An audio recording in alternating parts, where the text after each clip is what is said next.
Olá, bem-vindos a mais um Conexão Palmeira Popular, hoje com o prefeito de Jaguariúna, Davi Neto, que conta da sua trajetória política e também da perspectiva do seu mandato dentro da prefeitura da cidade nos próximos anos.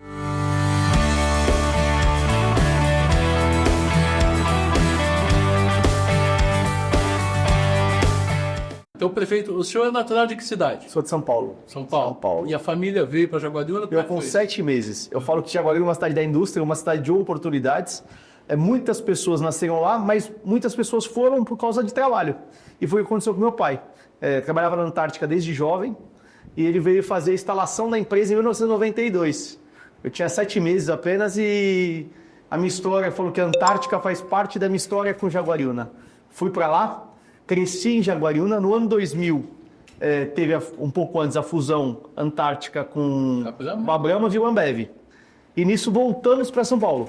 Moramos 1 ano em São Paulo e logo retomamos para Jaguariúna novamente, onde nós tínhamos a nossa casa. Então passamos dificuldade bem apertada em São Paulo naquele ano e voltamos para a cidade. Então minha história com Jaguariúna começa desde pequeno. Então eu falo que muitas pessoas podem escolher a cidade para viver. E minha família teve esse privilégio. E os seus estudos primeiros, então, foi em Jaguariúna? Foi em Jaguariúna. Escola pública? Comecei com escola pública, no Amâncio, que era a escola tradicional do centro da cidade. Estudei lá até minha 4ª série, na época era até a 4ª série. Depois fui para uma outra escola pública chamada Ana Calvo de Godoy, era uma escola estadual, do 5º à 8ª. E ganhei uma bolsa integral numa escola particular no colegial. Aí eu fiz o meu colegial num particular de 1º a 3º. E aí o curso superior na PUC e Relações Públicas. Gostava muito da área de comunicação. Nós tínhamos uma excelente faculdade em Jaguariúna, que era a Unifaz, mas na ocasião eles não abordavam a questão da comunicação. Aí eu fui fazer Relações Públicas na PUC em Campinas. E aí como é que foi esses primeiros momentos de formação profissional? Eu já estava muito dentro da política. Falo que comecei muito cedo na política. Minha família não é política. Minha mãe era telefonista do hospital até ano passado. Ficou mais de 15 anos lá. Meu pai técnico em refrigeração. Meu pai veio com a Antártica fazer a instalação das Tecmix, que eles falavam na época, que era a parte de refrigerante da Antártica. Mas depois ele foi instalador de ar-condicionado. E isso até hoje, até os dias de hoje. Mas a minha paixão pela política veio natural. Eu brigava em casa para assistir o horário eleitoral na televisão. Tinha essa briga. E quando eu fiz 12 anos, isso foi no ano 2002, tinha 10 anos. O meu vizinho era o Zé do Gás, era um vereador da cidade, trabalhava dia a dia. E eu me lembro na boleia do caminhão dele, pedindo voto na cidade com o microfone na mão para ele naquela eleição. Foi 2004, foi 2004, foi a eleição de vereador da cidade. Ele perdeu aquela eleição e minha mãe, trabalhando no hospital, viu minha frustração. Ela chegou no presidente do hospital, que era irmão do atual prefeito, e falou: não tem um emprego com meu filho entregar panfleto, ele não precisa ganhar nada, só para ele estar no meio disso aí. Isso foi em 2004 para 2008. Quando foi 2008, ele me chamou. Foi um senhor chamado Ti, José Antônio, mais conhecido como Ti. Ele me colocou na sala dele, aí eu coloquei a melhor camiseta que eu tinha, fui sentar com ele lá. Aí ele começou algumas questões, ele começou a me falar um pouco da política, um pouco da trajetória dele. Ele é um cara muito correto, mas muito. Eu lembro de 2 cenas que me marcaram bastante. Uma delas, uma senhora entrou do RH para demitir uma pessoa da limpeza. Aí ele falou assim, demita essa pessoa porque ela foi grossa com o médico. Aí ele falou, tá bom, eu vou demiti-la. Mas me traz o documento de tal médico, de tal gestor, de tal diretor, que eu vou demitir todos juntos. Porque essa senhora, ela ganha menos que todos eles. E ela podia ter 10 motivos para ter sido grossa naquele momento, e eles são grossos o dia inteiro com o paciente, continuam trabalhando. Então nós vamos demitir todo mundo hoje. A mulher falou, não, isso não pode acontecer. Ele falou, então eu também não vou demiti-la, rasgou a demissão dela. Isso me marcou muito, naquela cena, naquele dia. E ele falou assim, nós temos que olhar para o indivíduo. Essa senhora chega em casa muitas vezes, ganha menos que R$800 na época, deve ser agredida pelo marido, não tem o dinheiro para o filho, e não pode chegar um dia estressada na empresa. E esses médicos que ganham 10, 20 vezes mais que ela. Então, essa cena foi uma cena muito marcante na minha vida que eu carrego até hoje. E ele falou, eu busco um jovem para assumir a juventude do partido. E ali ele me colocou, que eu era do PTB, na época, Campos Machado, PTB jovem. E eu, naquela ocasião, fiz diversas aberturas de comício. Então ele me chamou, eu lembro até hoje, ele falou, escreve um discurso. Eu falei, nossa, Eles querem que eu puxe o saco deles, né? Na minha cabeça, eu falei, tudo igual. Ele falou, não, escreve o que teu coração mandar. Aí eu escrevi, ele me chamou numa sala e falou assim, o que está escrito aqui? E começou uma vez se eu tinha desenvoltura para falar ou não. Comecei a falar, dei umas verejadas, ele falou assim, vai treinar um pouquinho. Aí à noite tinha uma reunião prévia do comício. Sentei para a reunião. Aí ele falou assim, gente, essa reunião de hoje tinha umas 50 pessoas. É que o Davi tem algo para dizer para vocês. E me colocou de pé para falar em público a primeira vez. E eu consegui falar. Aí ele falou, você está pronto, vai falar hoje à noite. Eu falei em 23 comícios naquela eleição. Fizemos uma legião de jovens de todas as idades, que estavam engajados na política, que iam nos comícios. E ali começou oficialmente o meu em cima de um palanque. E eu vi que é aquilo que eu queria para minha vida. Eu desde pequeno, ele falava assim, você quer ser prefeito por quê? Você quer ser o quê na sua vida? Eu falei, eu quero ser prefeito. E de Jaguariúna, que é a cidade que eu conheço, a cidade que eu sei de cada canto. E a política, eu acho que é o maior mecanismo de transformação de vida de pessoas. A política te gera oportunidades de você conseguir entrar na casa das pessoas, entender a dor delas e arrumar políticas públicas e mecanismos para realmente fazer uma transformação de verdade. E foi naquela virada de chave que eu tive a certeza que eu estava no lugar certo. Então, quando você fala da faculdade, para mim, a faculdade, eu falo que ela foi um processo que eu tive que passar. Mas eu sempre soube na minha vida que a minha vida era política. Que eu ia nesse segmento que é o que eu queria ser na vida. Perdemos a eleição de 2008 de novo. Uma eleição que estava tudo para ser ganho e foi uma derrota. Mas eu fiquei esses 4 anos, de 2008 a 2012, envolvido na política. O ex-prefeito falou assim, você está aqui todo dia no escritório dele. Eu vou te contratar. Eu falei, não, o dia que o senhor me pagar, o senhor vai mandar em mim. Então eu prefiro vir aqui de graça só para aprender. E minha família passou dificuldade, eu precisava daquele dinheiro, não era algo que estava... E minha família acreditou muito e me deixou. 2012 fui candidato a vereador a primeira vez, isso em 2012. E o Ti, que foi o meu padrinho e tudo mais, ele foi embora para a Inglaterra, o neto dele ia nascer e teve uma complicação no parto. Então eu fiquei órfão na eleição. Eu brinco com ele até hoje. Na minha eleição você sumiu, coitado, mas ele fez tudo, ele me colocou aí naquela cadeira. E foi uma eleição árdua, trabalhando de casa em casa, visitando, e consegui ser o terceiro mais votado da cidade naquela eleição. E sem dinheiro, não tinha. 2012. Não tinha R$1. Para falar que eu não gastei nada... Saliva e sola de sapato. É os 5 S's. Saliva, sola de sapato, suor, sorriso no rosto e seriedade. Andando a cidade inteira, olhando no olho das pessoas, falando o que eu sentia de verdade, transmitindo essa verdade, e nós conseguimos ganhar aquela eleição. E foi um grande desafio. Eu vou tocando, vou... A única interrupção que eu faria para uma pergunta é, nesse instante inicial do interesse à política, o que é que te movia? Que é a defesa dos interesses dos mais necessitados? O que era? Eu gostava de resolver problemas. E então de 2008 a 2012, eu atendi muita gente no escritório desse prefeito. E a gente conversava, a gente atendia, conseguia resolver problemas, entender que às vezes eram entraves que não tinha cabimento nenhum, existia e aquilo estava ali. Eu falava, nossa, eu preciso chegar lá para poder resolver. Quando eu ganhei em 2012, eu assumi o gabinete e eu tive uma reunião com os outros 2 candidatos que também foram eleitos. E quanto você gastou na eleição? Eu lembro que eu falei assim, do meu eu gastei R$350, que é o que eu tinha. Foi o adesivo do meu carro. Que minha mãe queria comprar uma foto grande no carro, e a gente teve que pagar o adesivo do carro. Eu não tinha dinheiro naquela eleição. E aí começamos, e deu super certo. E esses caras falaram assim, duvido, que eles tinham gasto bastante. Tudo bem. Aí ele virou para mim, para não ficar por baixo, ele falou, a eleição, ela é difícil, mas a reeleição é muito mais. E eu guardei aquela frase para mim. Falei, a reeleição é muito mais, tá bom, mas eu vou trabalhar. E trabalhava 365 dias no ano, atendi muita gente e nunca dei R$1 do meu salário. Nunca. Nunca a pessoa chegou na minha mesa e levou R$1 do meu salário. E não era por mal, porque eu trabalhava incansavelmente, a pessoa falava, estou passando uma dificuldade. Eu falei, a assistência tem que te ajudar, é o papel dela. Mas eu não sou atendido. Eu pegava a pessoa, acompanhava a pessoa até a assistência. Estou com uma dificuldade na saúde, eu pegava a pessoa, acompanhava até a saúde. E eu fazia muito esse trabalho e eu comecei a entender a máquina pública. Por quê? Porque eu pegava a pessoa pela mão e ia até a ponta do serviço. E isso foram 4 anos. Eu era oposição naquele mandato. Oposição, mas eu falei assim... PTB. PTB. PTB, porque o PTB até o PTB acabar. Campos Machado citou aí. Sério? Sim. O Campos, eu falo que ele fazia a gente trabalhar sem mandar nem material para campanha. E ele conseguia te convencer a trabalhar para ele. Era algo fenomenal. Com o dedinho dele fazendo assim, era uma honra. Porque o Campos, ele era um cara que ele gostava muito de trabalhar, ele engajava as pessoas. Em 2015, mais ou menos, teve aquela crise, não sei se foi 15 ou 16, daqueles 20 centavos de São Paulo, não sei se vocês lembram, não era por 20 centavos, foi a crise do ônibus, dos estudantes, e na época a Secretaria de Esportes era do PTB, e ele me chamou para assumir a parte da juventude, que era um departamento grande dentro da secretaria. Eu falei, Campos, eu não vou largar minha cidade, meu foco é lá. Ele falou, mas você vai ganhar 3 vezes mais.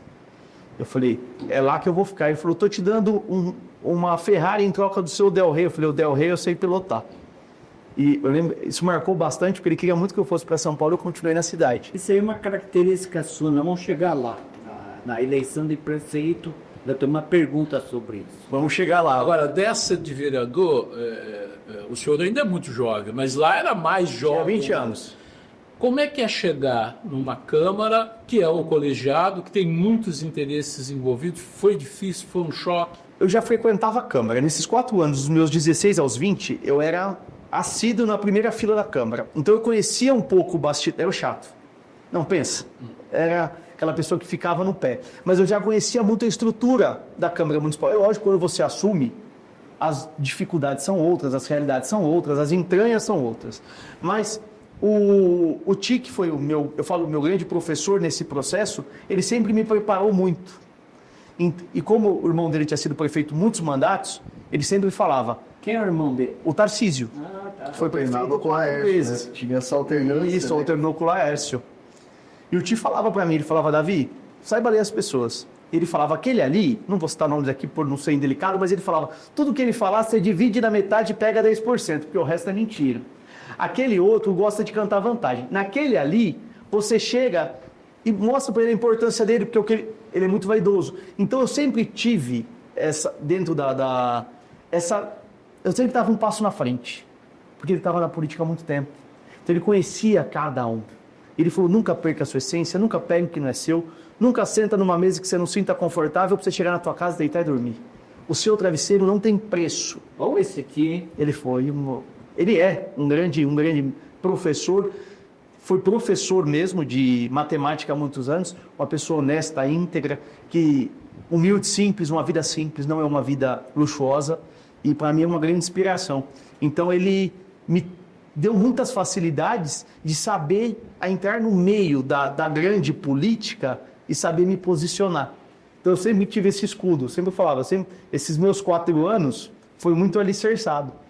Inclusive, na eleição seguinte, eu fui para vereador novamente, e disputando a reeleição, e guardando aquela frase que reeleição não é fácil, e realmente não é fácil, porque aí você está sendo avaliado pelo que você fez. A primeira eleição, você é avaliado pela esperança que você causa nas pessoas. A segunda, pelo seu trabalho. E eu trabalhei bastante. Foi aí que eu consegui a marca de mais votada da história, e mesmo o meu prefeito perdendo a eleição. Então o Tarcísio perde a eleição no cargo, eu sendo vereador dele, apoiador dele, vou para vereador e consigo ter uma votação bem expressiva. Só que eu falo que eu tenho que aprender a comemorar o processo e não achar que é só lá no fim. Porque eu ganhei a eleição, eu lembro de uma cena perfeita, eu ganhei a minha reeleição, eu na rua de casa, eu falei assim, a marca que eu atingi, dificilmente eu atinjo de novo. E vereador não é emprego. Então, se meu sonho é crescer, eu tenho que virar a chave. E esse pensamento foi no dia da minha vitória. As pessoas comemorando numa festa gigante, eu gravando um vídeo no meio da rua, esse vídeo eu tenho até hoje. E eu falei assim, daquele dia, eu não sou mais candidato a vereador. Eu tinha essa certeza. Eu falei, o processo vai dizer o que eu vou ser. Se eu vou ficar no bastidor, se eu vou ser candidato a prefeito, se eu vou ser candidato a vice, mas vereador eu não sou mais. Então eu dei uma virada de chave no dia da minha reeleição. E aí foram 4 anos de trabalho para a campanha de prefeito, ou para uma campanha maior. A gente ainda não sabia o que ia ser. Aí já mudou totalmente o eixo. De criança, o senhor já tinha o objetivo da prefeitura, do executivo, mas o quão importante foi a passagem pelo legislativo? Foi muito importante.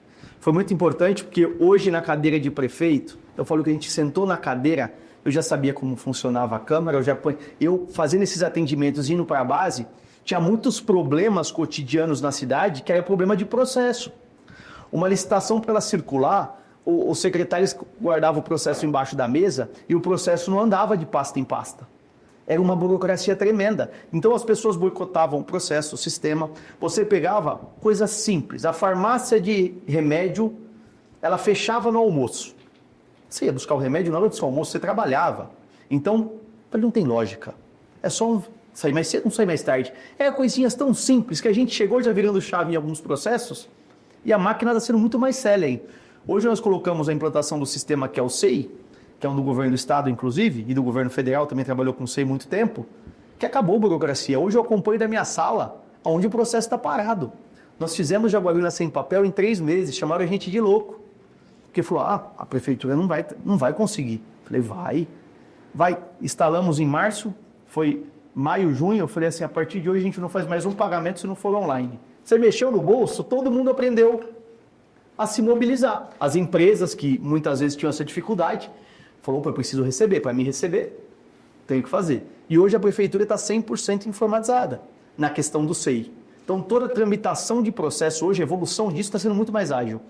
E o legislativo me proporcionou isso. Entender as dores da máquina, as dificuldades que a máquina tinha para poder fazer as coisas caminharem um pouco mais veloz. Que é isso que é importante. Porque 4 anos voa, já se passou 1. Tem mais 3 e nós temos muita coisa para entregar e fazer. Como é que foram essas discussões para determinar o seu nome? Que propostas foram discutidas na ocasião que fizeram com que a população, então, consagrasse o senhor nas urnas? Como eu falei, atendendo muita gente, entendendo as dores de muita gente, eu estava muito na ponta. E eu, desde pequeno, quando eu subi no palanque em 2008, tinha pessoas que falavam, esse menino vai ser o futuro prefeito da cidade. Então já gerava essa esperança no coração do jaguariunense por esse tempo. Num grupo menor em 2008, um pouco maior em 12, e em 16, maior ainda. Quando foi 20, que eu fui candidato na eleição que eu perdi, as pessoas já tinham esse sentimento de que o Davi se preparou uma vida para assumir a prefeitura. Então foi muito um processo construído. Por isso que eu defendo muito a classe política. Eu defendo porque existem bons políticos. Você não pode generalizar. As pessoas falam, o político é ladrão, o político é corrupto, o político é isso, é aquilo, mas as pessoas jogam todo mundo na mesma bacia. Sendo que na indústria eu tenho pessoas corruptas, no dia a dia eu tenho pessoas da própria população que não buscam honestidade. Então, você tem gente em todos os setores, em todos os segmentos. E na política também. Gente boa e gente ruim. Então, eu sempre defendi muito essa classe. E durante essa preparação dessa minha trajetória, as pessoas foram tendo esse sentimento. Tive eleição em 2020, fui candidato no meio de uma pandemia, sem recurso, uma dificuldade bem grande, mas andando bastante. Tive que ir para a rua, mesmo com a máscara na cara, mostrar meu trabalho e meu plano de governo. Não fomos vitoriosos na urna, mas nós chegamos perto. Então, eu saio da eleição de 2020 maior do que a minha maior de vereador. Então, eu saio de 2.700 votos para 12.500 votos. Então, aumentou o nosso engajamento. Está aí 2020 a 2024, o que você fez? Eu tinha uma empresa, tenho essa empresa até hoje no meu nome. Eu falei, mas essa empresa ela tem que funcionar onde? No centro da cidade. Por quê? Porque eu vou continuar atendendo as pessoas. Não era o cargo de vereador que me fazia atender, eu já sabia os caminhos. Então eu fiquei de 2020 a 2024 continuando atendendo as pessoas. Atendia vereador, atendia a população em si, eu era um cara que estava o dia todo atendendo gente. O meu propósito daí, você fazia o que nesse atendimento? As mesmas, o que eu fazia de vereador. Verdade. Por quê? Eu não usava os benefícios do vereador, eu ia no caminho. Então a pessoa falava assim, Davi, eu fui na assistência, estou passando uma dificuldade tremenda, eu não tenho um remédio. Eu falava, vou com a senhora lá. E eu ia. E as pessoas não deixavam de me atender por eu não estar mais vereador. Porque eu falei, não, eu estou aqui como munícipe. Essa pessoa está precisando de ajuda, ela não sabia o caminho, eu vim trazer ela no caminho. E eu fiz isso. Mediante a isso, só que foram 4 anos de muita preparação. Falo que Deus desenha muito certo. Porque esses 4 anos, de 20 a 24, além de eu atender as pessoas, Eu não tinha mais o compromisso de sessão, o compromisso da vereança. Então eu tirei esse tempo para estudar, entender mais de finanças, entender mais da máquina pública, entender o processo todo de gestor.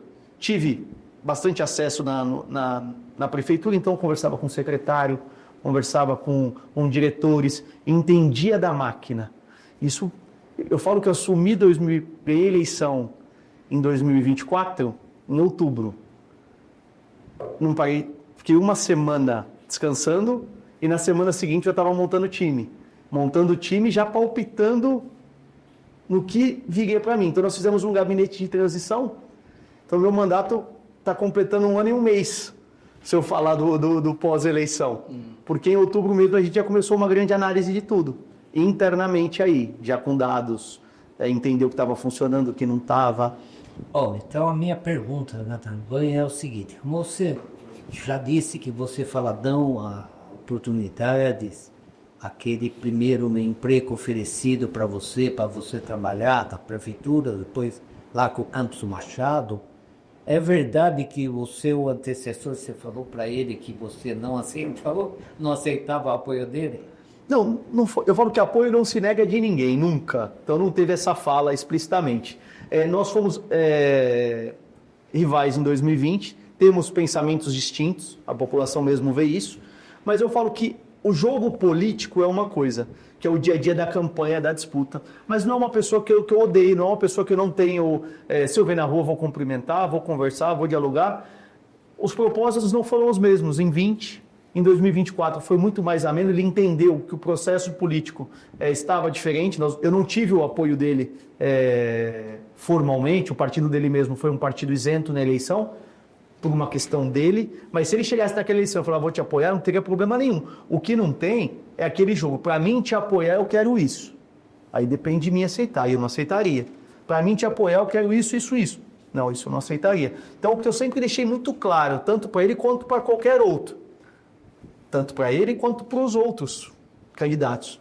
Eu não estou vendendo nem loteando prefeitura. Você foi independente mesmo. Quer vir me apoiar? Vai ser muito bem-vindo, aceito. Agradeço o apoio. Mas eu não vou dar secretaria, não vou...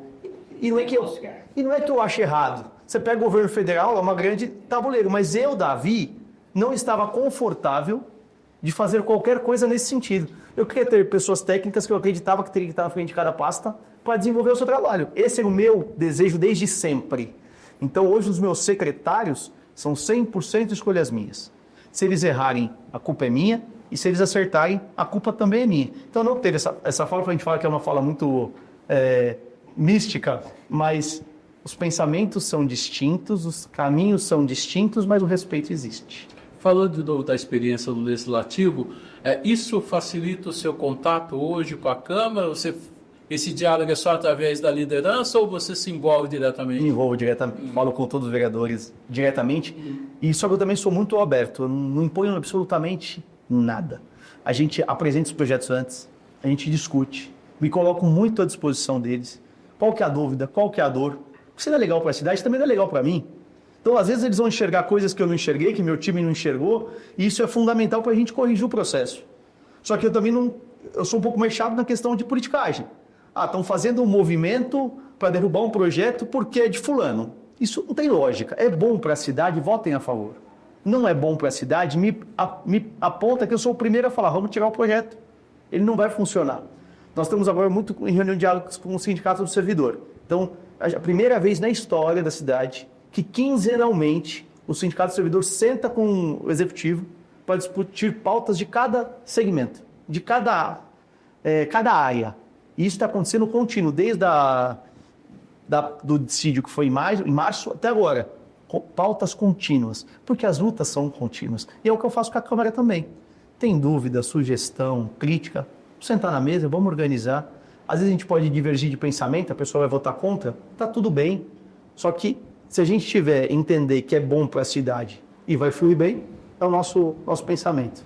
Está completando 1 ano, então, formalmente, né? Então, é às vésperas de completar 1 ano de mandato. Que avaliação o senhor faz em relação às conquistas já alcançadas? O senhor citou a questão aí da digitalização das rotinas, mas que conquistas o senhor destacaria e que ainda se apresenta como desafio? Quando a gente fala de Jaguariúna, tinha muita coisa para fazer. E sempre vai ter uma cidade em constante crescimento e desenvolvimento. Então, é uma cidade que não podemos parar no tempo. O maior desafio que eu tinha era saneamento básico. Uma cidade que tem a bênção de ter 3 rios cortando a cidade, Jaguari, Atibaia e Camanducaia, e faltar água na torneira da população. Isso, para mim, era inadmissível. A cidade ela cresceu de uma forma rápida e o progresso dela, a evolução dela, a infraestrutura dela não cresceu na mesma velocidade.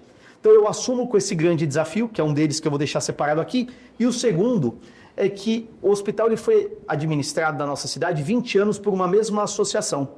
Contrato esse dado pelo Tribunal de Contas como irregular e pedido que ela parasse as atividades até 31 de dezembro. Então eu assumo dia 1º de janeiro com uma nova estrutura no hospital de cidade. Um hospital que é referência, um hospital que sempre funcionou muito bem, mas teve esses 2 pontos. Então eu assumo janeiro com a falta de água na torneira e sem uma associação que era, a gente fala que é meio que local, administrando o hospital. Essas 2 dores nossas. Primeiro ponto, no saneamento básico. O Vanderlei é um vereador nosso, mas que trabalhava na ponta. Nós falávamos que a dor do nosso saneamento, além dos investimentos que faltavam, era a parte de ter pessoas que vivenciavam aquilo, a realidade. O Vanderlei assume, consegue motivar o time, motivar a equipe, e nós começamos em paralelo os investimentos. Então, para você ter uma ideia, eu suspendi todos os loteamentos da cidade dia 1º de janeiro. Qual que é o intuito? Travar o progresso? Não, negativo. Eu queria rever todas as contrapartidas de os empreendimentos aprovados no último ano. Então, sentei com cada empresário, falei, sua contrapartida está aquém do que você está me construindo. Então, a partir de agora, a contrapartida é essa. A conta não fecha. Eu falei, é uma questão do senhor. Então, o senhor não constrói. E isso foi com um por um. Com isso, o que nós colocamos? Nós começamos a trabalhar o adiantamento de contrapartidas. Então, pessoas que iam... Normalmente, a contrapartida ela tem que ser entregue até o final do empreendimento. Nós fizemos diferente.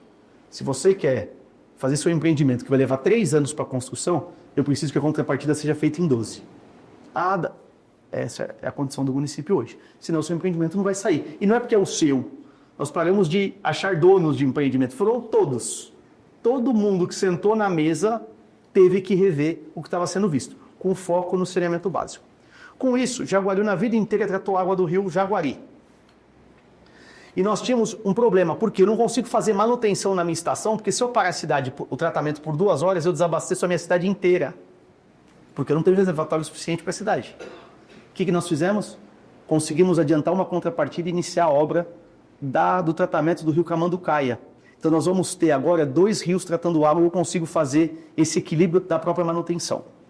Ao mesmo tempo, o Vanderlei, com todo o time do saneamento, que eu reitero e agradeço, que são pessoas concursadas, que vestem a camisa, acreditam no processo, começaram a trabalhar internamente. E viu que era uma bomba com problema, tinha um vazamento que era 10 litros por segundo, que vazava há 10 anos, dentro do departamento. Você tratava a água perdia. Ele foi, achou o problema e foi. Nós estamos em novembro. Normalmente, o período que faltava água era de setembro até abril. E eu falo para você. Justamente na época de chuva? É, porque o calor. Consumo maior. Porque o nosso problema não é falta de água. É falta de água tratada. Então, o consumo elevado, falta água.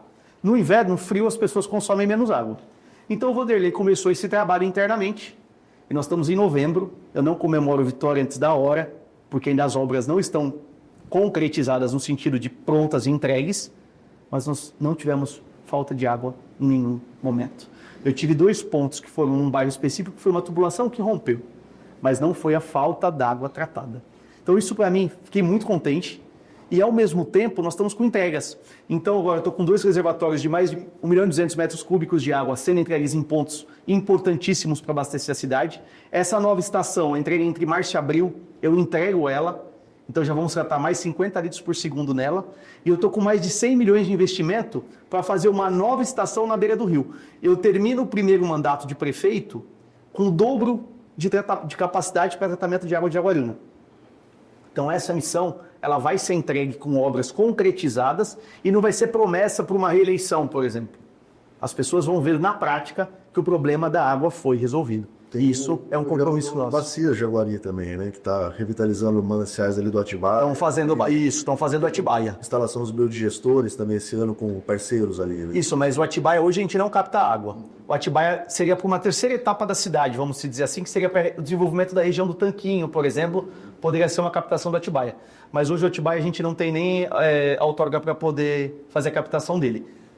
O Jaguari, com o Camanducaia, supre muito a necessidade da cidade. Então, isso são situações concretas e que já avançou muito bem esse ano. A questão do hospital. Foi escolhida uma empresa no passado, que assumiu o hospital no começo da gestão. Não foi muito aceito pela população e também não gostamos das questões administrativas, sem vulgar, nada pessoal ali. Mas nós estamos, não vou falar retrocedendo, mas nós estamos mudando o formato e o município assume o hospital agora no primeiro semestre de 2026. Então nós vamos assumir a gestão hospitalar, um grande desafio. Estava bastante conversa com o governador Tarcísio também, para poder a tabela SUS paulista, que hoje fomenta bastante, ajudou bastante os municípios. Jaguariúna não estava nela. A partir de Jaguariúna nós estamos na tabela SUS paulista oficialmente. Isso vai nos ajudar também. Nosso hospital, ele é de ponta, eu falo com tranquilidade. É no período da dengue mesmo, que nós vimos filas e filas, inclusive no particular, as pessoas iam no hospital aqui de convênio, estava de 4 a 5 horas o atendimento. Jaguariúna não passou das 2 horas e pouco de atendimento. Pessoas de Campinas com convênio estavam indo até Jaguariúna. E nós fizemos um centro de monitoramento da dengue. Então esse centro de monitoramento foi em parceria com a faculdade. O paciente chegava na unidade, nós fizemos uma unidade à parte só para dengue.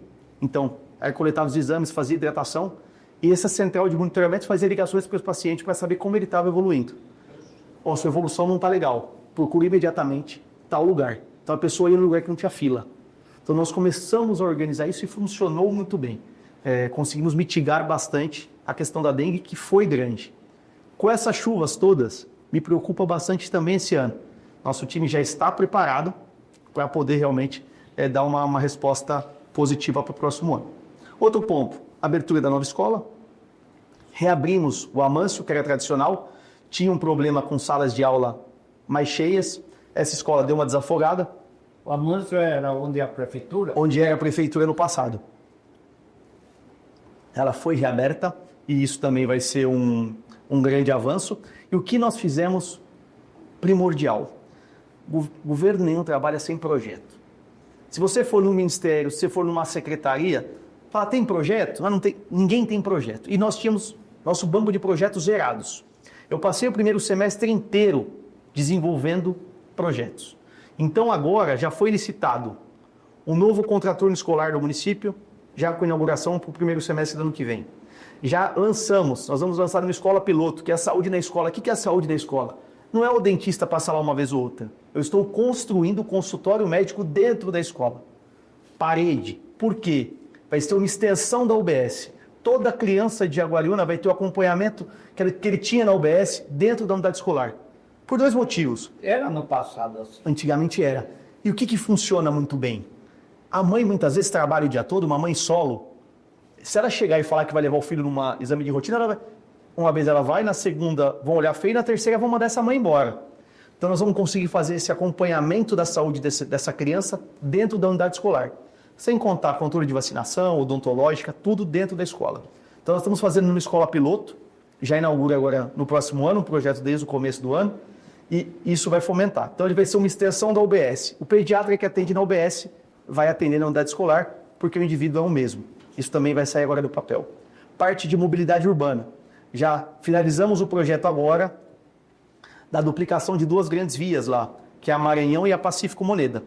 É uma obra bem vultuosa, mas estamos na captação de recursos com o Ministério das Cidades. Foi muito boa a conversa tratativa, apresentamos o projeto na semana passada e está caminhando para a liberação do próximo ano. Outro ponto importante, algumas pontes da cidade, tanto a ligação da Estrada Duas Marias, que liga ao Lambra, quanto a que liga a Fazenda da Barra mesmo, que essa região cresceu para Jaguariúna. Abrimos a licitação, o pregão acontece dia 23 de dezembro. A prefeitura vai fazer esse pregão para acontecer essas 2 pontes também sair agora já no início do ano. Outro ponto importante, levamos a nossa Secretaria de Saúde para dentro do Centro de Especialidades. Então, minha secretária está muito perto agora das grandes dificuldades do dia a dia. Então, também está acontecendo bem essa estruturação. E hoje o município está muito espalhado.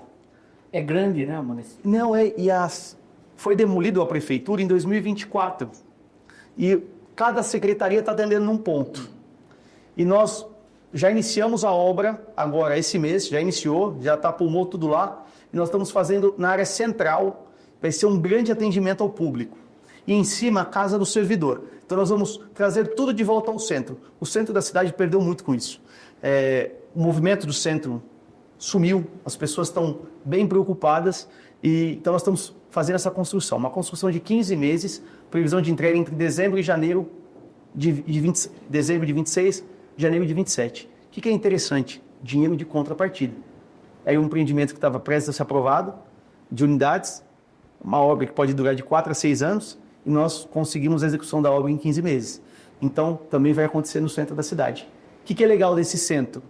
Ali, a pessoa vai sentar na frente de um servidor que vai estar capacitado para resolver qualquer tipo de problema da cidade. Então, nós vamos trabalhar com um time de ponta, de elite no atendimento, para que a pessoa consiga chegar lá e consiga sair com uma solução. Como que nós vamos trabalhar com isso? Capacitação. Então, eu vou lançar um programa novo, da Escola das Artes, por exemplo. Vai ser a inscrição nesse espaço. Então, um dia antes, esse time vai ser capacitado para o dia seguinte poder atender o munícipe. Isso, parcelamento de dívida, atendimento de reclamação, de demandas, vai ser tudo num único espaço. Vai ser um case, um modelo de sucesso. Outro ponto também, que as obras já estão a todo vapor e a gente inaugura agora em fevereiro, o Centro do Autismo. Serão 42 salas equipadas, podendo atender 500 crianças. Eu assumi com uma fila de espera, com mais de 200 crianças nessa fila de espera esperando por atendimento. Quem sabe do espectro autista sabe da importância do tratamento precoce, da identidade desde do 0 a 3 anos é fundamental. O que você gastar de recurso ali é uma economia para o futuro muito grande, porque você consegue trabalhar aptidões nessa faixa, que é só nessa faixa da vida que você consegue desenvolver. Então, muito focado nisso, entendendo do processo todo, nós resolvemos abrir esse centro. Esse centro está muito bem localizado, muito próximo à rodoviária, para que as mães consigam chegar com seus filhos. E nós tivemos uma sacada bem interessante. Cada sala, nós temos um distrito industrial muito grande, muito forte.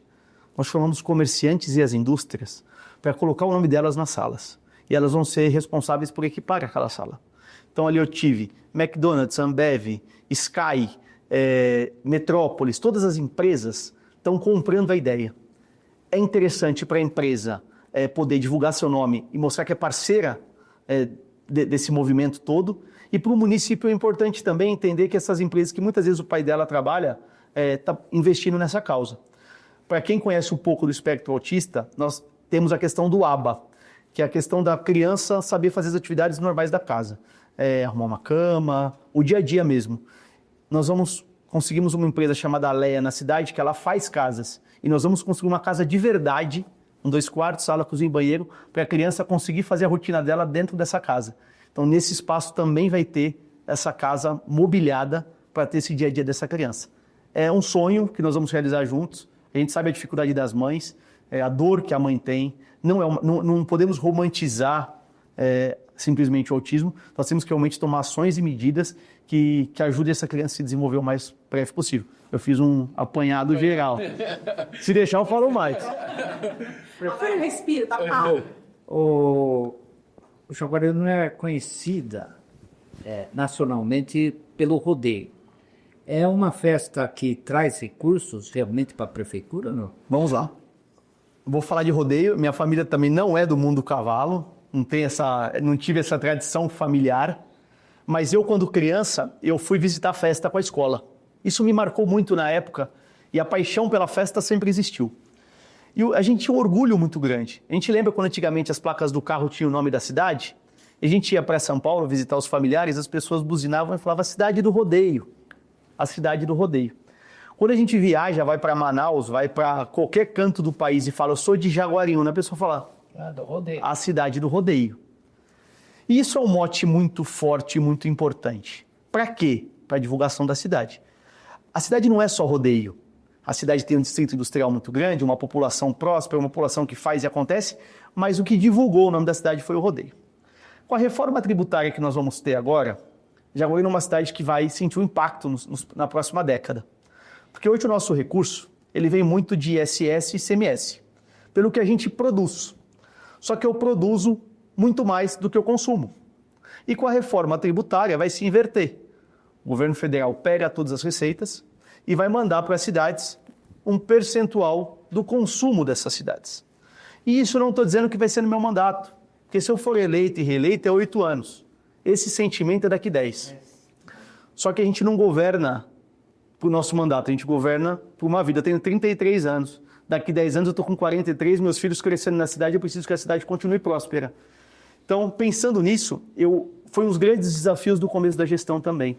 O que pensar para o futuro da cidade? E nós começamos a ir para a vertente do turismo. E sentamos com um pesquisador muito grande chamado Caio Calfá, que é do desenvolvimento turístico, faz para o Estado, e começamos a discutir temas da cidade do turismo. É um polo industrial, é um polo gastronômico. Ele falou, Davi, não adianta vocês inventar roda. Vocês são a cidade do rodeio. Vocês estão a capital do cavalo. Vocês emanam isso por qualquer canto que você vai. E fazendo uma busca interna, Jaguariúna hoje tem a Nutrivete, que é a maior farmácia de equinos do país. Ela é de Jaguariúna, de famílias tradicionais da cidade. Eu tenho uma das maiores lojas Western da cidade, que é em Jaguariúna. Eu tenho restaurantes temáticos que envolvem o country em Jaguariúna. Eu tenho empresas que hoje faz ordenha de leite, que é a Delaval, em Jaguariúna. Falei, nós temos... Tem o Bar da Praia sem ter oceano. Sem ter oceano. E nós temos uma vantagem, que a nossa cidade é privilegiada, a proximidade com São Paulo, na região mais rica do país, com o aeroporto a 50 minutos. Então, Jaguariúna tem tudo para progredir no turismo. Portal do Circuito das Águas, do lado de Olambra, uma cidade que traz o turista o ano todo. Começamos a trabalhar e começamos a discussão da capital do cavalo. E nós fomos ver que a capital do cavalo era pequeno. E foi achado realmente o tema que é a capital country do Brasil. Porque country é o estilo de vida. Country vai na alimentação, vai no vestuário, vai no cavalo. E o mundo do cavalo, ele mexe com milhões. Desde o sertanejo, que tem o seu cavalo no campo, até o bilionário, que tem o seu cavalo para exposição. Então, quando você me fala se o rodeio traz dinheiro, eu vou falar que ele me traz mais que isso. Ele me traz uma oportunidade de vender a minha cidade o ano inteiro. Então, nós estamos hoje fazendo um investimento forte de organização. E a gente fala que vai ser o segundo Texas do Brasil. Vai ser o Texas do Brasil, Jaguariúna, que nós temos tudo para poder desenvolver e que as pessoas, provas, modalidades, que as pessoas tenham como roteiro na vida deles desse mundo western, Jaguariúna, e que elas possam vir consumir na cidade e ajudar a gerar uma economia o ano inteiro. Então, esse é o nosso foco com a capital country do Brasil.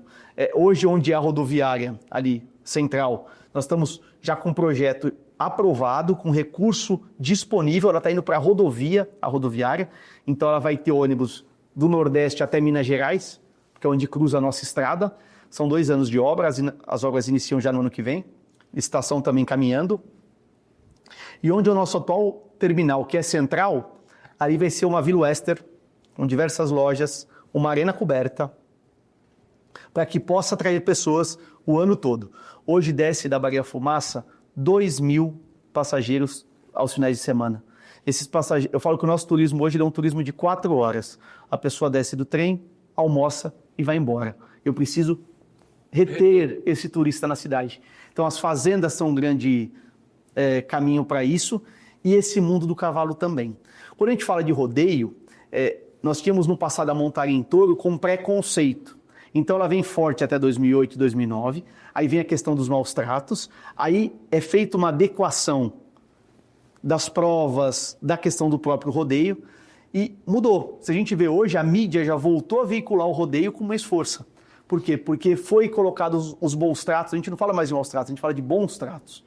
O quanto esse animal ele é bem cuidado, qual que é o risco que esse animal está correndo, o que nós estamos fazendo para esse animal ter todo o aspecto seguro para ele poder estar numa prova. Então isso para nós está sendo fundamental. E você fala, eu quero assistir uma montaria em touro hoje, você vai aonde? No Jaguariúna. uma vez por ano. E se eu quiser assistir o final de semana que vem, levar meu filho? Você não tem.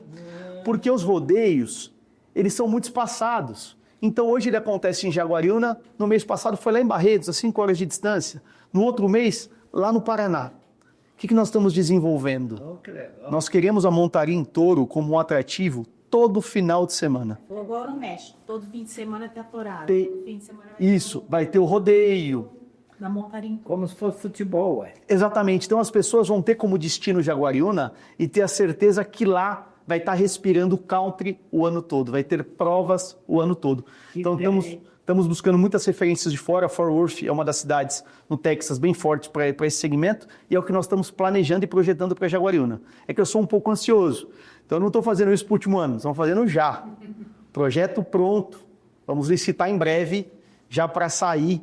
Vai ser uma iniciativa público-privado, então vai ter muito investimento financeiro da iniciativa privada. E para finalizar essa questão do mundo country, do western, as pessoas viam muito o peão de rodeio como um sobrevivente. Aquele cara que sobe num touro para um dia ir para Las Vegas, ganhar um mundial e ser milionário. Nos Estados Unidos, o peão de rodeio ele é visto como um atleta. Ele é visto como um ídolo. Em Jaguariúna, ele é visto como um sobrevivente. Então, nós estamos em tratativas com uma grande empresa do mundo do rodeio no Brasil para poder criar a escola do peão. Então, nós vamos trazer o atrativo, o olhar do Brasil para Jaguariúna. Vamos fazer uma seletiva no começo do ano. Vamos alojar 20 peões durante o ano todo para que realmente esse peão tenha fisioterapeuta, médico, acompanhamento psicológico, entenda outro idioma, porque é o sonho dele ir para fora, mas ele tem que saber. E levar o nome de Jaguariúna, porque eles vão sair daqui para poder atravessar o oceano e ser campeão em Las Vegas com a bandeira de Jaguariúna. Essa é a nossa missão. Agora, o teu objetivo é que esse projeto esteja consolidado até o fim do mandato, é isso? Com toda certeza.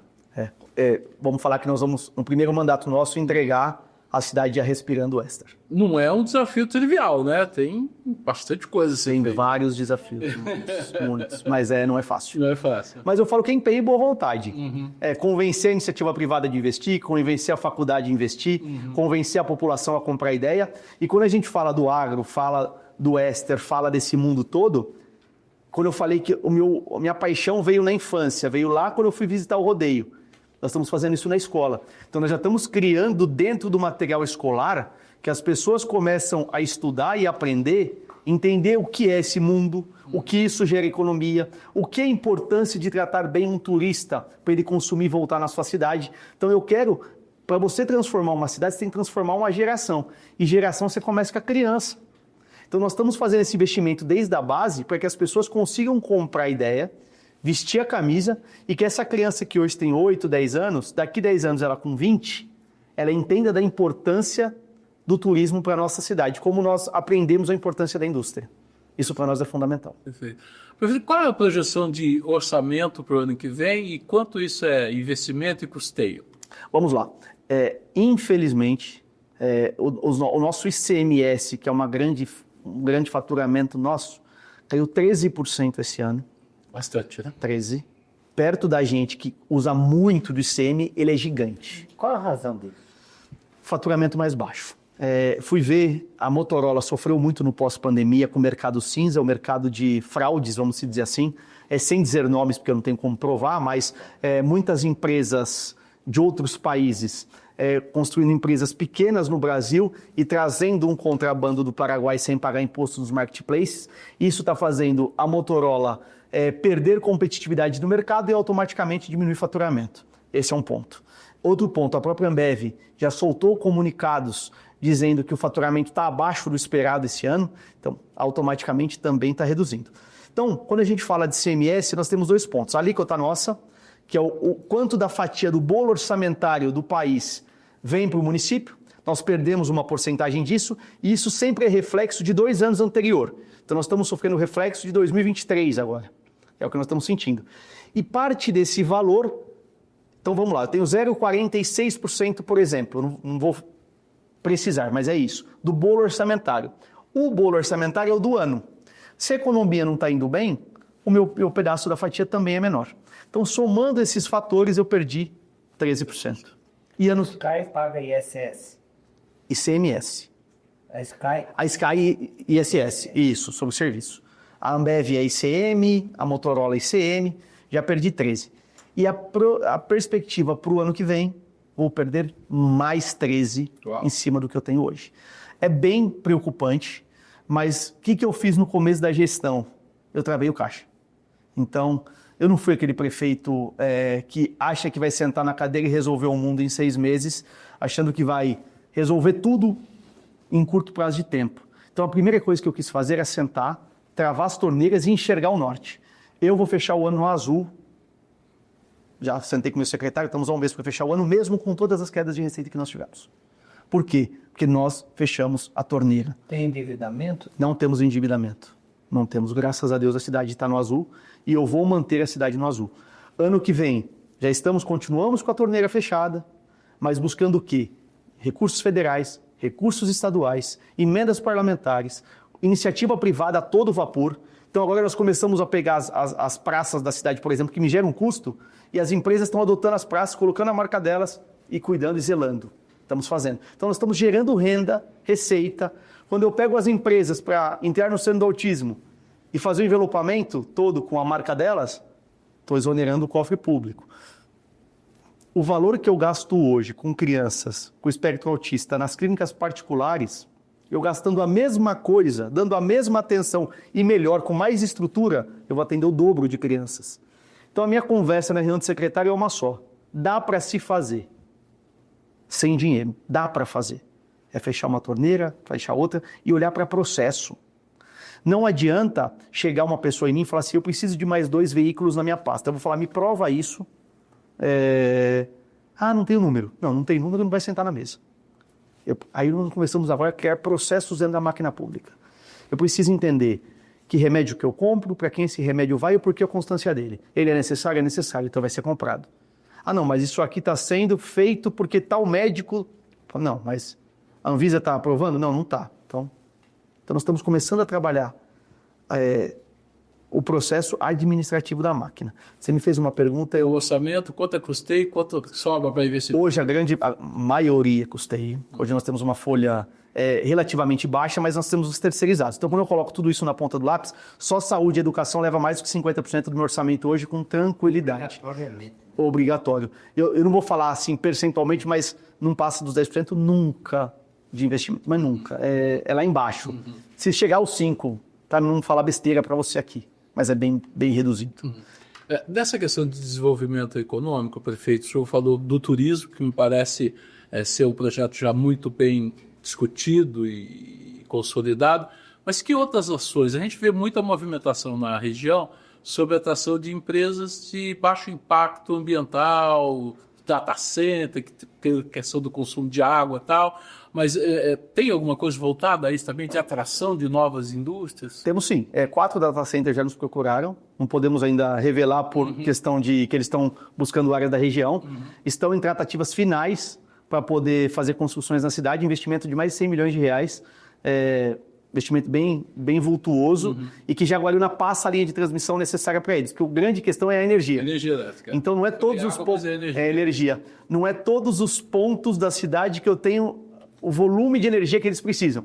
Então nós mapeamos isso no começo da gestão, vendo como um grande mercado próspero, pegamos essas áreas, fizemos e para poder apresentar para os investidores. Então são alguns proprietários, a gente sempre coloca à disposição deles, aí a negociação é mais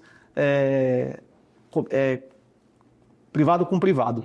O que o público está fazendo? Facilitando. Qualquer empresa que quer vir para Jaguariúna, a gente está abrindo as portas muito rápido, aprovação muito rápida, vigilância muito rápida, para realmente trazer mais renda, trazer mais emprego. Isso para nós é fundamental. Jaguariúna é uma cidade que as pessoas buscam muito pela localização. Teve uma venda esse ano agora na cidade de uma grande área que vai ser a expansão do centro industrial. Então também é um foco bem interessante. Tem uma questão que eu sempre abordo com os prefeitos aqui, prefeito, que claro, cada município tem a sua especificidade, os seus problemas. Mas tem questões que têm que ser pensadas regionalmente, né? Porque não para na divisa de uma cidade com outra. Sei lá, segurança pública, por exemplo, saúde, né? Que há um trânsito muito grande.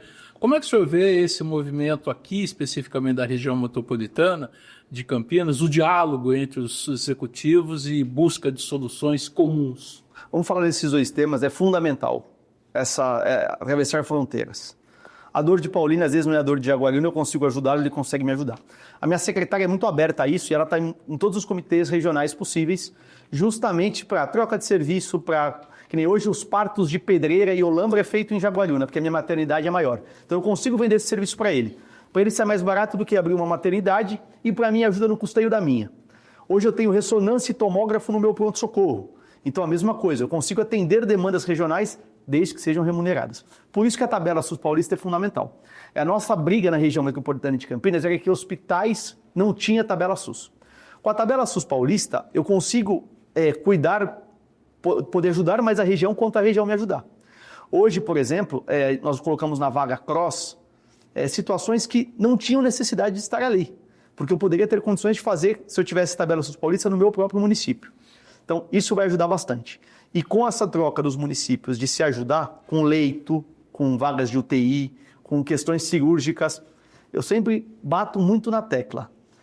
Eu não tirando dinheiro do meu município para custear o município parceiro, eu sou favorável. O que eu não posso é pegar a tributação do Jaguariúna e custear investimentos regionais. Isso não dá. Mas a troca de serviço ela é salutar demais. E segurança pública, a mesma linha. Porque o criminoso ele não está numa cidade. O criminoso está na nossa rodovia, está trazendo de uma cidade para outra. Então, eu cuidando da minha e do meu entorno, a minha cidade está mais segura. Hoje nós temos a questão de câmeras de monitoramento por todo o canto de Jaguariúna. Fizemos um investimento agora de mais de 150 câmeras novas por toda a cidade. Temos que usar a tecnologia a favor da gente. Então, hoje as nossas câmeras detectam toda entrada e saída de veículo. Hoje a pessoa que vai cometer um assalto, normalmente, ela vem já com carro clonado ou carro oriundo de furto. Isso a gente consegue detectar passando por qualquer entrada de Jaguariúna e nós temos essa comunicação regional. Foi criado agora pela RMC, que está aqui em Campinas, o Centro de Inteligência das Guardas Municipais. Isso está sendo muito, muito interessante, porque essa comunicação está sendo muito mais ágil. Então hoje, esse indivíduo saiu de Jaguariúna, ele não tive tempo de abordá-lo, porque ele entrou e saiu. A gente já comunica regionalmente, e as cidades vizinhas já colocam essa placa com alerta. Então, pegou o Detecta de Campinas ou pegou de Pedreira, da posse, e assim por diante a gente consegue se ajudar bastante. Sem contar a importância de ações. Teve aquela questão da bebida, do metanol. Essa ação da bebida, aconteceu as fatalidades, vou falar que foi os assassinatos, né? Porque o que foi cometido ali, o crime que cometeram ali, tem que ter responsáveis. Um mês antes, isso não foi noticiado. As cidades fizeram uma operação da RMC em todas as adegas da região. Foi uma ação coletiva um mês antes do fato que aconteceu. Então, quando aconteceu o fato, as pessoas falaram, vamos invadir as adegas. Os municípios já tinham feito isso um mês antes. E nós apreendemos bebidas na ocasião e foi direcionado para a Polícia Federal. E está em investigação. Então, essa prevenção, ela está acontecendo regionalmente. Isso é fundamental para realmente inibir. Perfeito. Bruno, e as suas perguntas? Deixa eu só fazer falar para o Bruno, que o Bruno é de casa. Ele não pode, ele conhece tudo. Mas eu queria te perguntar, ainda sobre essa questão de tributos, nós já recebemos vários prefeitos aqui, e há entendimentos diferentes sobre os impactos da reforma tributária de acordo com o município. O de Campinas prevê perdas significativas também. No caso de Jaguariúna, tem alguma projeção nesse sentido? Então, a projeção vamos lá. A reforma ela foi aprovada, mas ainda tem muitos meandros a serem discutidos. Um estudo preliminar que nós fizemos no começo da gestão, a grosso modo, sem todas as informações na mão, poderia ter um impacto próximo de 70% de ICMS e ISS. Altíssimo. Estou falando que é um despencaro muito grande. Só que aí existe aquela questão da compensação.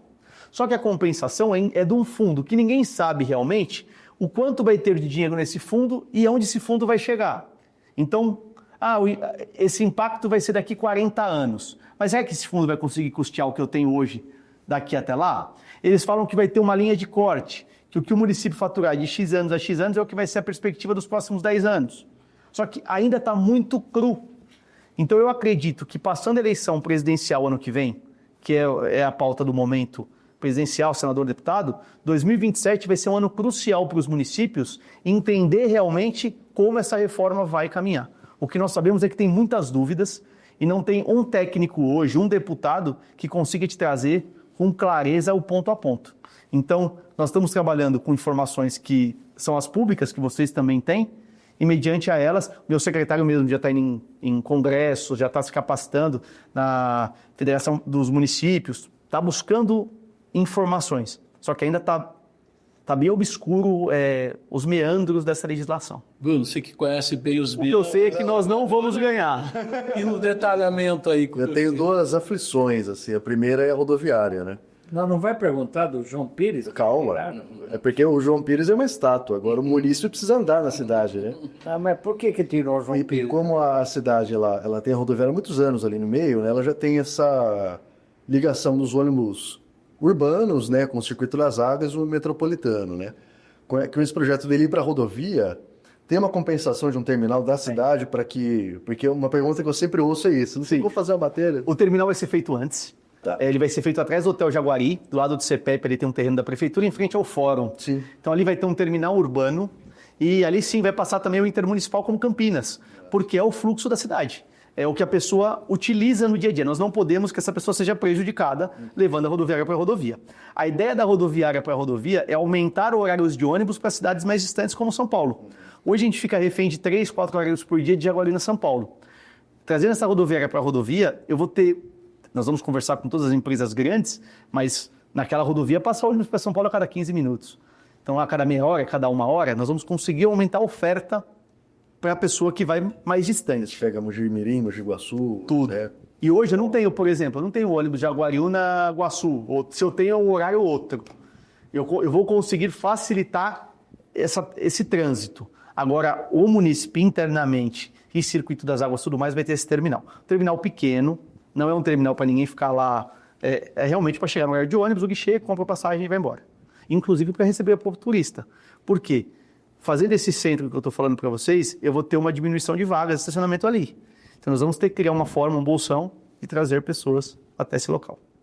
Perfeito. Até porque tem a Maré Fumaça, né? Isso. Que é o motor liberta da rodoviária. E o terminal fica pronto antes da rodoviária e antes mesmo da demolição da atual.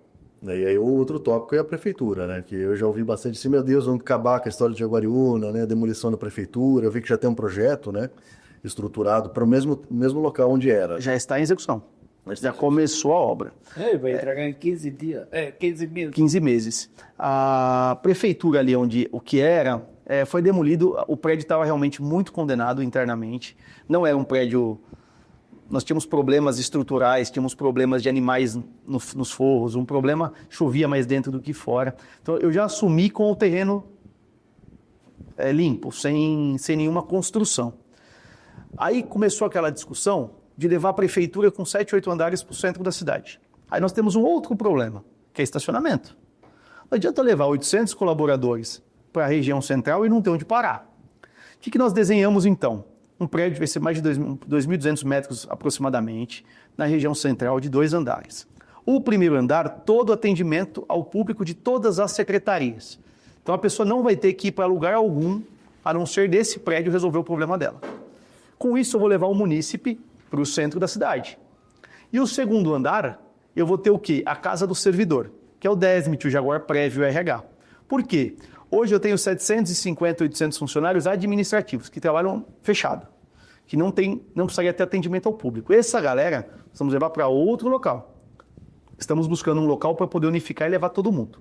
Só que a prefeitura tem mais de 2.500 colaboradores, que estão aonde? Nas escolas, nas UBSs, nas creches. E essas pessoas que têm que fazer a vida dela rodar, vai ser também na região central, que é nessa casa do servidor.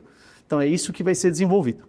Um projeto moderno, mas mantendo os padrões de altura do centro da cidade, com uma estética bem interessante e com facilidade. Em que sentido? Não vai ter paredes. Nós vamos trabalhar com mesas de trabalho, onde a parte de cima dos servidores, e espaços específicos para atendimentos e reuniões. Então vai ser um projeto atual, como que hoje as empresas trabalham muito bem. Atendimento ao público estilo poupa-tempo, então também guichê, pega a senha, já se direciona para o lugar certo e consegue resolver a vida dela toda ali. E aí, claro, o mobiliário, a estátua volta para o... A estátua volta para o local. Inclusive, onde era a escadaria, a estátua fica do lado de uma escada. Vai ser uma grande escadaria e nós vamos ter um lugar para o busto ali. Legal. Queria também abordar, o senhor já citou a Escola das Artes, né, que já tem mais ou menos 15 anos, né, que tem em funcionamento, acho que todas as atividades. 11 anos, vou falar que é 11 anos. E eu lembro que quando eu estava em Jaguariúna, tinha primeiro um receio, né, do que é isso. E hoje a Escola das Artes ela é uma certeza do cidadão que ele vai ser atendido em vários projetos, né, que tem ocupações em vários pontos da cidade, né. Ele continua, vai ter uma expansão, como que está o projeto? A Escola das Artes caminha a todo vapor, mais de 3 mil alunos inscritos nas atividades todas. Funciona incrivelmente. E o que nós estamos desenvolvendo? Com os contraturnos escolares, nós vamos conseguir também colocar arte para essas crianças que muitas vezes estão na ponta, estão na margem e não têm acesso. Volto a dizer, uma mãe que trabalha o dia inteiro, mora num bairro afastado de regiões centrais ou longe dos parques. O filho que quer fazer uma arte, ele não tem condições, é uma criança pequena, a mãe não tem o tempo de pegar essa criança e levar. Então nós vamos colocar isso também no contraturno escolar, porque essas crianças que têm mais vulnerabilidade têm acesso. O que é interessante? Nós vamos lançar agora a questão, é uma demanda e um anseio muito grande dos alunos, a escola profissionalizante de teatro. Então a Escola das Artes gera esse fruto há 11 anos, pessoas que começaram pequenas, já estão adultas e querem seguir para o mundo da arte. Então nós vamos começar agora essa construção junto com as crianças da nossa cidade. Então vai ter essa expansão. Bom, prefeito, claro que o senhor está no primeiro ano ainda do mandato, há a possibilidade depois de disputar a reeleição e tal, mas o senhor tem já um projeto de longo prazo, ou médio prazo político? Vou falar que o nosso projeto é Jaguariúna, nosso trabalho todo de construção é pela cidade, é fazer um bom trabalho pela cidade. A gente é muito pé no chão, eu falo que a gente tem que fazer muito conta. Jaguariúna é uma cidade de 65 mil habitantes, 42 mil eleitores. Hoje, dificilmente, um prefeito em Jaguariúna, com a realidade atual, daqui a 7 anos é outra conversa. É difícil ter voto suficiente para se eleger deputado, a não ser um projeto macro, onde desenvolva por algum segmento específico ou no nível regional. Então, eu sou muito cauteloso com isso. Eu trabalho incansavelmente para entregar um bom trabalho. Eu falo que a gente tem que estar pronto para qualquer coisa que a gente sonha em ser. Então, para isso, tem que fazer um bom trabalho desde já. Agora, projetar um futuro para daqui 8 anos de deputado seria um pouco precipitado da minha parte. Então, sou muito pé no chão, trabalho com a realidade local hoje, gosto muito da política, gosto muito do trabalho, acompanho bastante meus deputados, mas estou pensando em Jaguariúna a princípio. Perfeito. Até porque teve uma eleição de quase 70% dos votos, né? Tem muito compromisso, é uma expectativa muito grande. E, prefeito, no meio de tanta atividade, de tanto desafio, de tanta demanda, como é que o prefeito relaxa? Tem hobbies? Eu falo que minha vida é trabalhar, eu amo trabalhar. Eu tenho uma filha agora de 3 meses, eu tenho um filho de 8 anos, tenho que estar mais presente em casa, tento estar mais presente em casa, mas eu amo o que eu faço. A minha vida é acordar cedo pensando na cidade e dormir tarde. Não chego em casa antes das 8, 9 horas da noite, nunca, nenhum dia. Estou tentando tirar umas horinhas para levar o filho no futebol no começo da noite, tal domingo com ele, mas a minha família me conheceu, minha esposa me conheceu assim, me conheceu dedicado 100%. Eu falo que a minha cidade ela tem uma prioridade muito grande. Família é essencial, família é de onde a gente chega e tem a nossa paz interior. Hoje, minha mãe mora no 6º, eu moro no 7º, para me conseguir dar um oi para todo mundo, então eu saio cedo, passo, dou um oi, subo, dou um oi para casa para estar um pouco presente, mas difícil. Não tenho hobby. Hoje meu hobby é andar a cavalo, de vez em quando. Virando cowboy. Cowboy. Já se preparando para a cidade country. Tem que ser, nós temos que comprar a ideia. Eu falo que se nós, gestores, que estamos desenvolvendo tudo, não comprar a ideia da cidade, a gente não consegue realmente projetar isso para todo canto. Então, gosto bastante, estou com o meu quarto de milha lá correndo, gostoso, desenvolvendo uma provinha ou outra, mas é bem menor do que eu trabalho. Perfeito. Prefeito, se o senhor quiser, o senhor fique à vontade, quiser falar diretamente aos nossos internautas aí, por favor, fique aberto. Primeiramente, agradecer o espaço do Correio Popular, numa entrevista onde a gente pode abordar diversos temas, falar da cidade de ponta a ponta, cada canto. Isso para nós, do poder público, é fundamental, realmente para poder mostrar para as pessoas o que realmente nós estamos desenvolvendo, fazendo e projetando o futuro. O que eu falo para a população, que acreditou no nosso trabalho, e para os munícipes de Jaguariúna como um todo, que nós trabalhamos incansavelmente para entregar o melhor serviço possível. Jaguariúna é uma cidade próspera, uma cidade que eu defendo, que eu luto, tenho orgulho de ser prefeito. É uma cidade que eu não canso de falar da paixão e do amor que eu tenho, do quanto isso me faz acordar cedo com vontade, com ânimo. Muitas pessoas nos perguntam do peso do cargo de prefeito. Era um peso que eu a minha vida inteira trabalhei para chegar, então seria uma ingratidão da minha parte reclamar dos problemas. Eu vejo os problemas como grandes desafios. E qualquer dúvida, estamos à disposição nas redes sociais para poder tirar. Meu celular é o mesmo, desde sempre, eu respondo no WhatsApp todo dia, então colocar à disposição da população para poder tirar as dúvidas, mostrar o caminho que Jaguariúna está seguindo e com certeza eu vou entregar uma cidade muito melhor do que eu assumi, porque Jaguariúna só evolui, só cresce, que é muito próspera. É isso. Muito obrigado. Eu que agradeço vocês, agradeço a oportunidade e o espaço.